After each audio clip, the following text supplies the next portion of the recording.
Hi, everyone. So nearly 5 years ago, I moved into Kibera, the largest slum in Africa, while I was studying abroad in Nairobi, a long way to go for a girl from Denver, Colorado. I did not spend my time in Nairobi making out with giraffes. Soon after I arrived in Nairobi, I found myself in Kibera. I was introduced to a young social activist named Kennedy Odede, who was born and raised in Kibera, working to make change from within. If everyone can just imagine this with me for a moment, Kibera is an area about the size of Central Park. But in this area, there are over 1.5 million people living without access to services of any kind. No roads, no health clinics, no sewage systems, no access to education. In Kibera, life is bleak. 66% of girls will be forced to trade their bodies for food simply to survive by the time they are 16. 1 out of 5 children won't live to see their 5th birthday. In Kibera, life expectancy is 30 years of age compared to 60 years in the rest of Nairobi. But here I met Kennedy.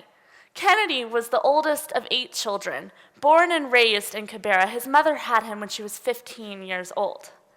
Kennedy had a job in a factory, earning $1 a day, which made him lucky. But one day, he was able to save 20 cents and start a movement within the slum by buying a soccer ball and bringing young people together to talk about these issues, to perform theaters in the streets, to talk about gender violence.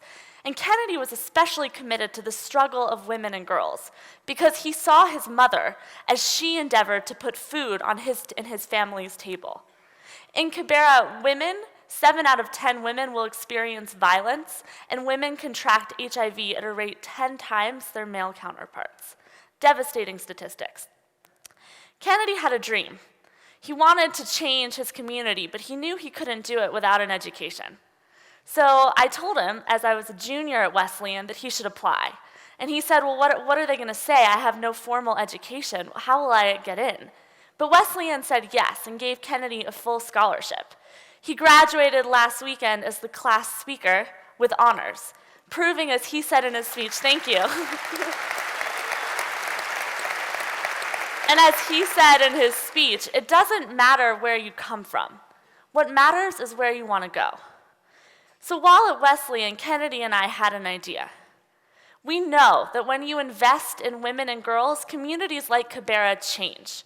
Women invest 90% of their earnings in their families, paying for education, for healthcare, changing economies, making places like Kibera transform. And so we started the first free school for girls in Kibera. These are amazing students. Our school started 3 years ago with a vision to serve the most marginalized and at-risk girls in the slum, providing them with a superior education that would not only protect them from rape and abuse, but also provide a pathway out of the slum, creating the next generation of leaders. Our school is incredibly hands-on.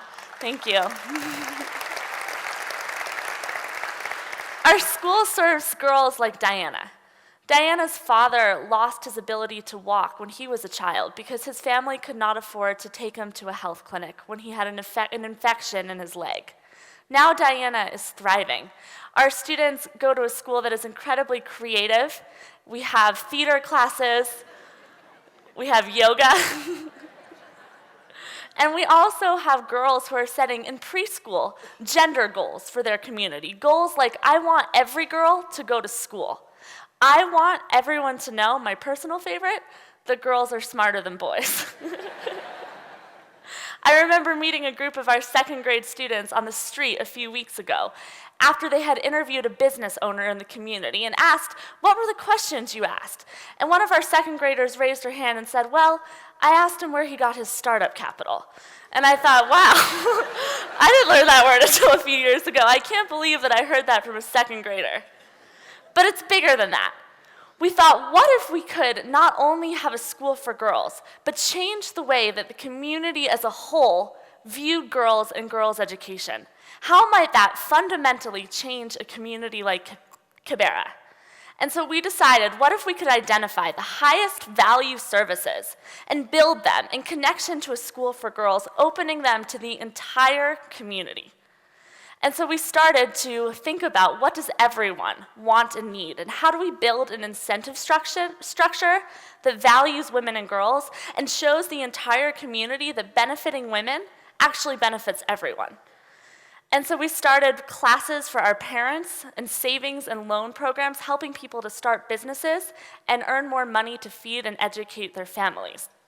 We started a community health clinic focused on providing high-quality primary and child health care, as well as women's health services, and a focus on HIV prevention and treatment.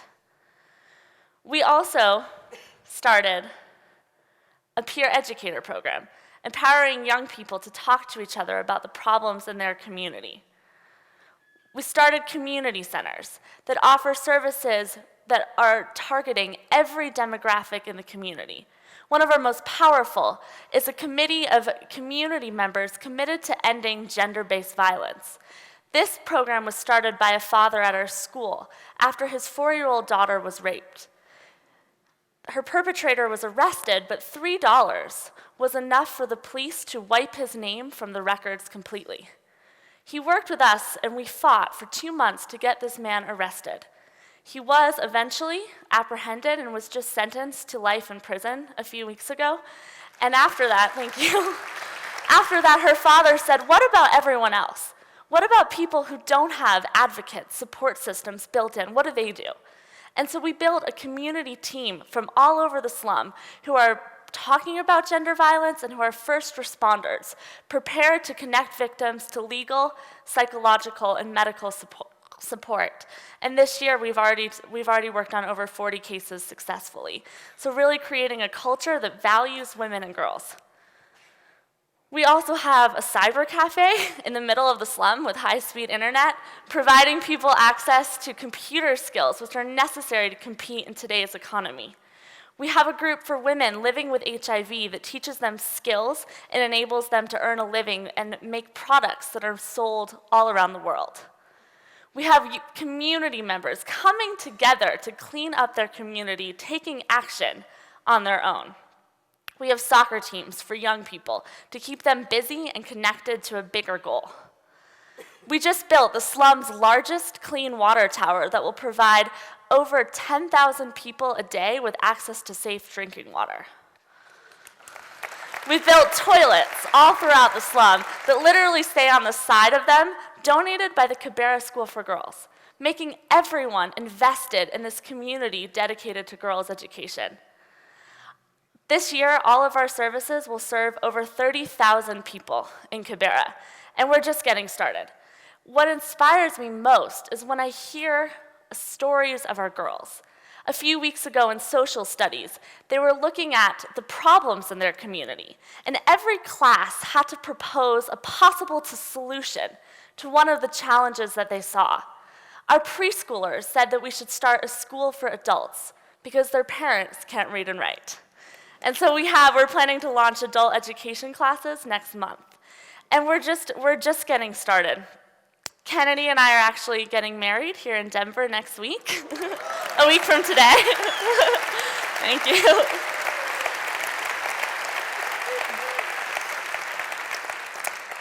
And we have big dreams about what is possible, not only for this community, but for communities like it around the world. Across the developing world, 78% of people living in cities live in slums. This is simply not acceptable, and it affects all of us. Here in Denver, Colorado, it matters what happens in Nairobi, what happens in Mumbai, what happens to girls like Diana, girls like Michelle, and parents at our school. So we're asking you, join our movement. Log on to our website and become involved in what you can do to help, because it takes all of us. Thank you so much.